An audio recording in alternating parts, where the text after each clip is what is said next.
देखिए श्वेता, लीगल अगर हम पहलुओं को समझे तो ये बहुत ही नॉर्मल प्रोसीजर है। अगर निचली अदालत के खिलाफ कोई ऊपरी अदालत में चला जाता है तो कोई भी किसी तरह का फैसला हो, चाहे वो किसी को सजा देने की बात हो या फिर उसे राहत देने की बात हो, दोनों ही मामलों पर स्टे लग जाता है। जब तक सुनवाई पूरी नहीं हो जाती, वहां से कोई फैसला नहीं आ जाता, तब तक इस प्रोसीजर को रोक दिया जाएगा। यही नियमित जो तरीका है लीगल प्रोसीजर, यही इसी तरह से होती है। तो अब अरविंद केजरीवाल की जमानत याचिका पर अंतिम फैसला हाईकोर्ट को करना है। और जैसा कि मैंने आपको कहा कि अगर हाईकोर्ट से भी अरविंद केजरीवाल की जमानत को हरी झंडी दे दी जाती है तो ईडी के पास सुप्रीम कोर्ट का रास्ता भी खुला हुआ है। हमने देखा है पहले जमानत लेने के लिए भी निचली अदालत से लेकर सुप्रीम कोर्ट तक का रास्ता अख्तियार कर चुके हैं अरविंद केजरीवाल, तो वही ईडी के पास भी विकल्प बचे हुए हैं। तो फिलहाल मुझे लगता है कि 1-2 दिन का समय जरूर लग सकता है। हाईकोर्ट से अगर राहत मिलती है अरविंद केजरीवाल को तो ईडी सुप्रीम कोर्ट जाएगा, लेकिन शुरुआती तौर पर एक जो पॉजिटिव मैसेज है, वो जो है पॉजिटिव पहलू फिलहाल अरविंद केजरीवाल के पक्ष में नजर आता है,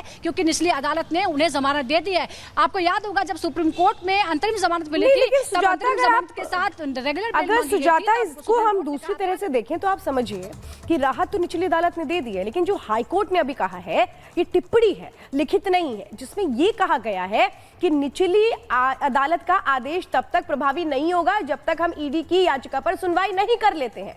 तो ये जो फिलहाल टिप्पणी है, ये इस ओर इशारा कर रही है कि अरविंद केजरीवाल को फिलहाल जो राहत मिली थी उस पर एक तरह से उनकी मुश्किलें बढ़ सकती हैं। ये इस ओर इशारा कर रही है।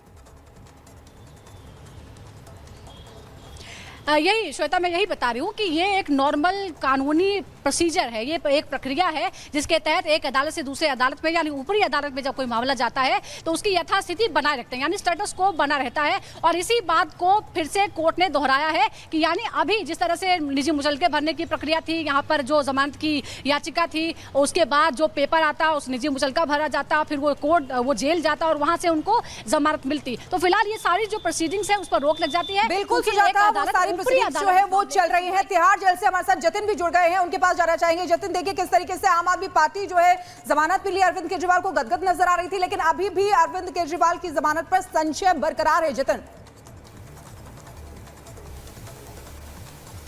आज बिल्कुल बाद हाईकोर्ट में एक बार फिर से सुनवाई शुरू होगी और इस दौरान ईडी को वो प्रॉपर फाइल जो डॉक्यूमेंट है वो करने के लिए हाईकोर्ट ने बोला है। हालांकि हाईकोर्ट ने साफ तौर पर बोल दिया कि कल जिस तरीके से लोअर कोर्ट यानी कि राउस एवेन्यू कोर्ट ने बिल्कुल ठीक है। जतिन, आपके पास लौटेंगे क्योंकि अंजलि भी लगातार हमारे साथ बनी हुई है। अंजलि, सबसे बड़ी बात कि एक ही दिन पहले स्पेशल कोर्ट की तरफ से राहत दी गई थी अरविंद केजरीवाल को और आज ही हमने देखा कि ईडी ने याचिका दायर कर दी है। ये देखना कई मायनों में खास होगा, ये देखना महत्वपूर्ण होगा कि ईडी फिलहाल क्या दलील देती है और क्या कुछ फैसला निकलकर सामने आता है, उसके लिए थोड़ा सा इंतजार करना भी बाकी होगा।